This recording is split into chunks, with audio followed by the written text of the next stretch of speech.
mavzuyimiz dasturlash. O'zi sizlarga tushuncha bo'lishi kerak. Bu dasturlash nima? Aslida kim biladi dasturlash haqida? Javob bering. Dasturlash bu hayotimizda biror narsa buyruq berish yoki biror dasturli ishlab borish bo'ladi. Hayotiy misollardan multfilm, kino yoki boshqa narsalarni misol qilib olsak bo'ladi. Dasturlash to'g'ri. Dasturlash masalan o'zimizni hayotiy tajribamizni olib qarasak, o'sha masalan maktab direktori o'qituvchiga masalan buyruq beradi. Xuddi shunday biz ham o'sha ilovalarga yoki dasturlarga kod bilan buyruq beramiz. Mana dasturlash haqida o'sha umumiy tushunchalar, masalan kod yozish bo'ladi. Dasturlashga o'sha kodni kompyuterga yozganingizda o'sha dastur o'shani qayta ishlaydi va o'sha masalan dasturlash tillari Java, JavaScript, Pythonda hammasini amalga oshiradi. Dasturchi bo'lish uchun o'zi nima kerak bo'ladi? Professional dasturchi bo'lish uchun albatta sabr kerak bo'ladi, kompyuterni o'rganish kerak bo'ladi. Keyin hamma narsamiz diqqatimiz o'sha kompyuterga kod yozishga kerak bo'ladi. Keyin miya faoliyati boshqa narsalardan cheklanishi kerak bo'ladi. Dasturlashga asosan matematika, ingliz tili fanlari kerak bo'ladi. Sizda mobil ilovalar haqida o'sha ma'lumotga bo'sh dars kerak.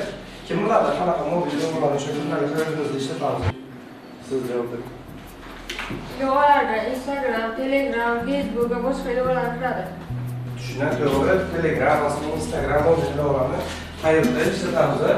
Qo'yish dasturlash yo'nalishlari, qo'yish mobil dasturlash bu, xuddi siz aytganingizdek o'sha Instagram, Telegram, boshqa dasturlarni yaratishda o'sha mobil dasturlashdan foydalaniladi. Masalan, ko'p dunyoga Telegramdan foydalaniladi agar bilsangizlar.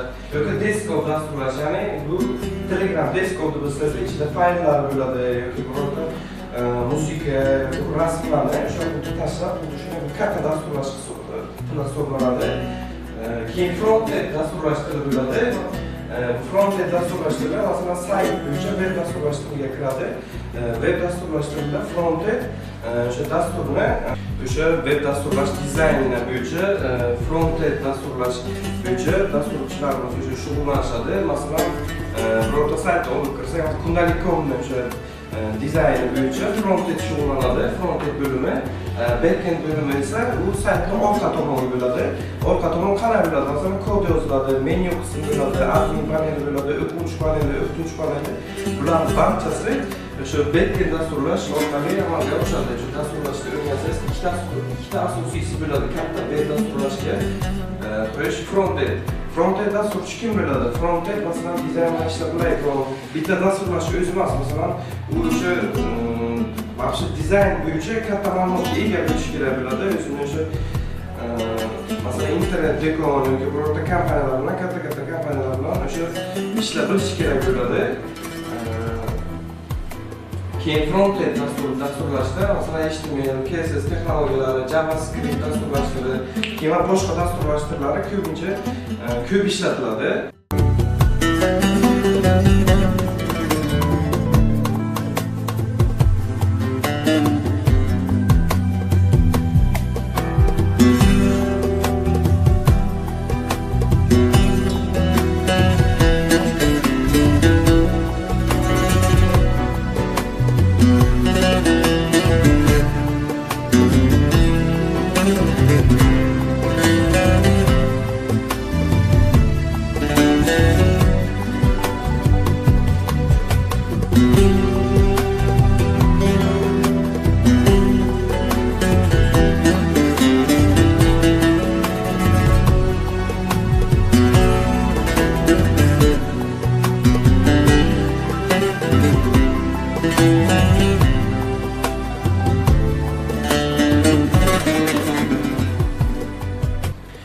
Bugungi darsimizdan asosiy xulosa o'sha dasturlash bu o'sha ilovaga, dasturlarga o'sha kod bilan buyruq berish hisoblanadi.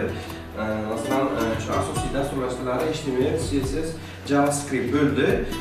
Hamma tushungan kabi o'sha Telegram, Instagramlarda o'sha ilovalarga kod yozib, o'sha dasturga kod bilan shu buyruq beriladi.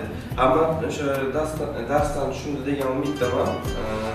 Bugun sizlarga uygasini Pythonda o'sha salom so'zini print o'sha buyruq bilan ishlab kelasizlar. Keyingi darsgacha sizlarga uygasizlar. Shu hamma dars tushunarli bo'lgan umiddaman. Hammaga rahmat.